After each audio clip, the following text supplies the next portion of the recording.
The woman in the cell had stopped counting time 3 days ago. At least, she thought it had been 3 days. The lights in the ceiling never changed. There was no sun here. No darkness.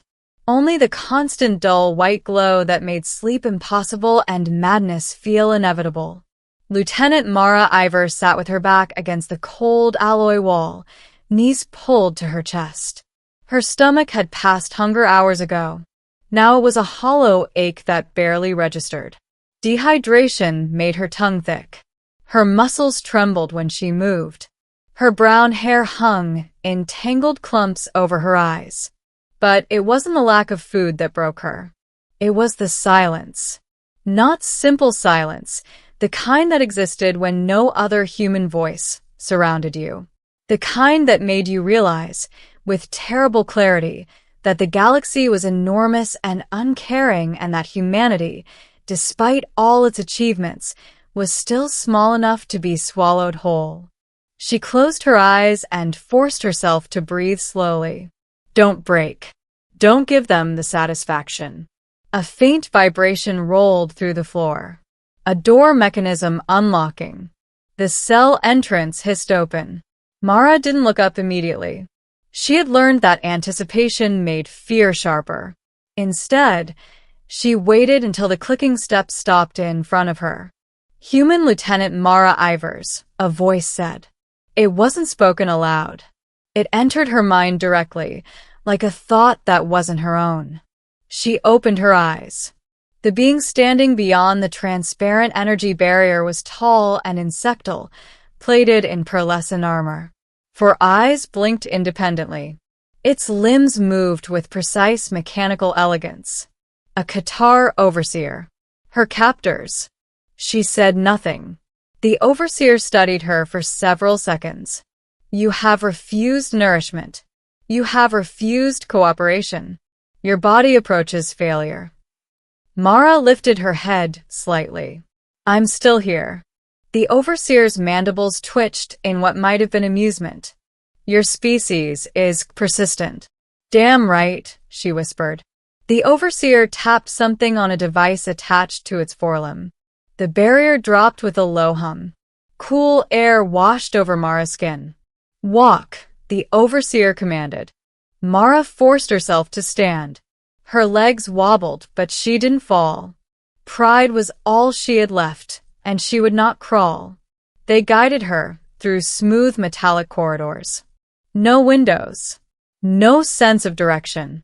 Just a slow procession deeper into the alien ship that had captured her during humanity's first interstellar survey beyond established space. They stopped before a large circular chamber. The doors parted. Inside waited 3 more Qatar, larger and more ornate, seated on elevated platforms. Their eyes glowed faintly with bioluminescent patterns. A tribunal. Mara swallowed. One of them spoke into her mind. You are the sole surviving officer of Survey Vessel Horizon's Edge. Mara's jaw clenched. She remembered the attack. The blinding emerald beams. The screaming alarms. Her crew. Her friends. You killed them, she said. The Qatar did not deny it. Your species trespassed into restricted dominion. Your vessel resisted containment. Lethal response followed. Mara's hands curled into fists. She wanted to scream. Instead, she said, You want something from me, or I'd already be dead. A ripple of amusement passed through the tribunal. Human intuition is adequate. Another Qatar leaned forward. Your species has spread rapidly. You construct faster than light corridors. You colonize harsh worlds. You develop weapons that disrupt subspace. You are inconvenient. We're explorers, Mara said. Like every species before us. You are unpredictable, the Qatar corrected. You adapt quickly. You resist assimilation. You fight beyond logic. Such traits cannot be permitted to grow unchecked. Mara felt cold dread creep up her spine. They didn't just want information. They wanted a solution. The lead Qatar spoke again. You will serve as demonstration. A message. We will break you publicly before your species. We will show humanity that resistance leads only to despair." Mara laughed, a short, rough sound. The tribunal paused. "You think starving me scares humans?" she said. "You think isolation breaks us? You have no idea what we've survived." The lead Qatar's eyes narrowed. "You will learn futility." They escorted her back to her cell. But something changed after that. The silence was no longer just silence. It was an audience. They had installed a projection field outside her cell. A window. A stage. Qatar technicians passed by. Observers watched, waiting for her collapse. She refused to give it to them. The next day, or what passed for day, Mara forced herself to do push-ups. Shaky, slow, painful, but visible. The Qatar watched. The next cycle, she stood and recited every line of the human space fleet oath from memory. Her voice was hoarse, but each word carried weight. They watched. By the fourth cycle, she began talking. Not to them, but to an imaginary audience. "To whoever finds this," she said, pacing weakly. "My name is Lieutenant Mara Ivers. If you're seeing this, then I didn't make it. But I want you to remember something. We didn't get to the stars by giving up. We didn't survive Earth's wars, plagues, and disasters by folding when things got hard. We're stubborn. We're relentless. We are humanity." Her knees buckled at the end of that speech. She fell. Stayed down for a long time. The Qatar believed the breaking had begun. They were wrong. Because what Mara didn't know was that humanity had not forgotten her. 3 light years away, in the Seoul Federation Command Station, Admiral Rhea Kincaid watched intercepted alien transmissions with narrowed eyes. The footage showed a battered human woman in a cell, defiant, speaking to a camera. "She's alive," Kincaid whispered. Around her, officers moved with sudden urgency. The Qatar had made a mistake. They had broadcast their message, and humanity had received it. Within hours, strike fleets mobilized. Politicians screamed caution. Scientists warned of unknown enemy strength. But public opinion roared louder. "Bring her home." Mara didn't know any of this as she lay on the cell floor, drifting between consciousness and fevered dreams. She saw faces. Her crew. Her family. A sky full of stars. She woke to an alarm. A different sound this time. Not the smooth hum of Qatar technology. Explosions. The ship shuddered. Lights flickered. Distant screams echoed through corridors. Mara pushed herself upright, heart hammering. Another explosion. Closer. The cell door sparked. The energy barrier flickered. Then, it shattered. The door burst open in a spray of molten alloy.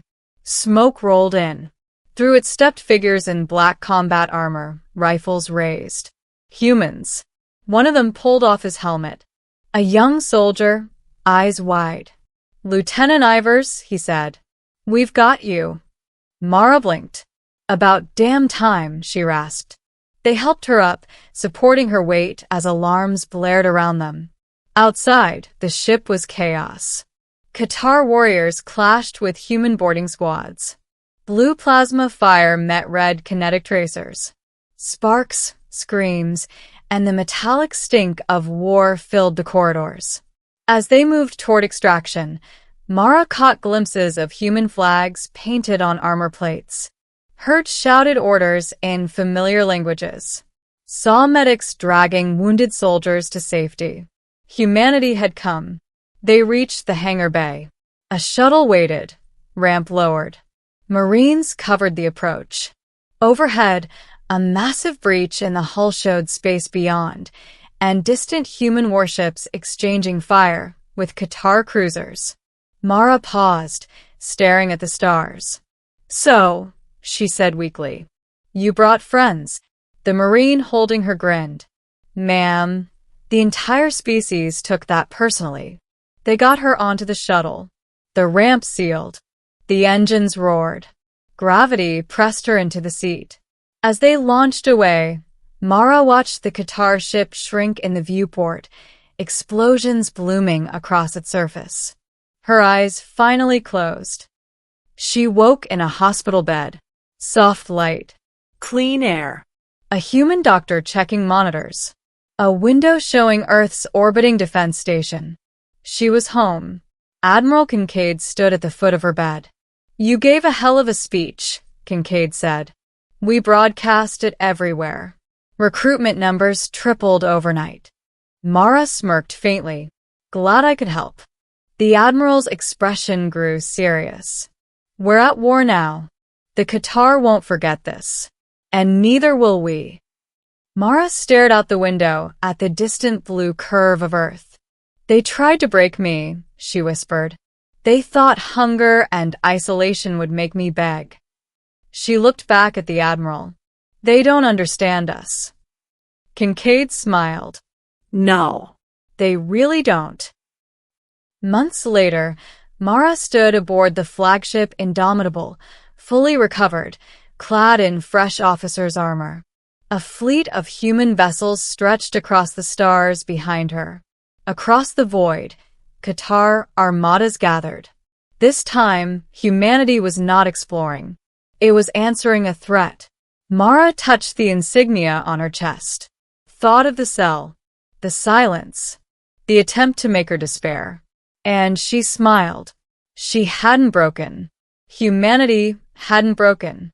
And the galaxy was about to learn a simple truth. Never try to break a species that evolved by refusing to die. Mara stood on the bridge of the Indomitable as the fleet settled into battle formation. The hum of thousands of human-made engines vibrated through the deck beneath her boots. Officers moved with crisp purpose. Screens filled with targeting data and starfield projections. Outside, the darkness of space glittered with distant suns and with the approaching glow of Qatar warships. Admiral Kincaid stepped beside her. "Nervous?" she asked. Mara exhaled slowly. "No." Focused. She remembered the cell, the unchanging light, the hunger that gnawed until it faded into numbness. But more than that, she remembered the silence, the attempt to make her feel small, forgotten, meaningless. They had failed, because humans did not endure by accident. They endured by will. A comms officer called out, "Enemy fleet entering weapons range." The bridge quieted. Kincaid turned to Mara. "You know why they fear us?" Mara looked at the vast enemy formation blooming across the display. "Because we don't quit." Kincaid smiled. "Exactly." A voice echoed through every speaker on the ship, then across the entire fleet. "This is Admiral Rhea Kincaid of the United Human Fleet. To the Qatar Dominion, you attempted to break one of ours to send a message. Now we send ours back." Mara stepped forward, and Kincaid nodded, passing her the floor. Mara's voice carried steady and clear, broadcast across the void. "I am Lieutenant Mara Ivers. You tried to starve me, isolate me, break me. You failed. And now every human ship you see out there is here because of that failure." She paused, letting the words sink into whatever passed for Qatar understanding. "You wanted to show us despair. Instead, you showed us who to fight." Behind her, the fleet's weapon systems powered up. Blue-white energy arced along armored hulls. Missile bays opened. Railguns aligned.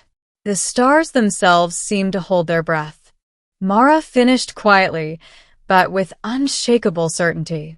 "You will learn what hunger truly is. The hunger of a species that refuses to die." Kincaid raised her hand. Fire. Light erupted across the heavens. And for the first time since humanity had reached the stars, the galaxy learned that humans were not prey. They were persistence made flesh. They were defiance given form. They were simply unbreakable.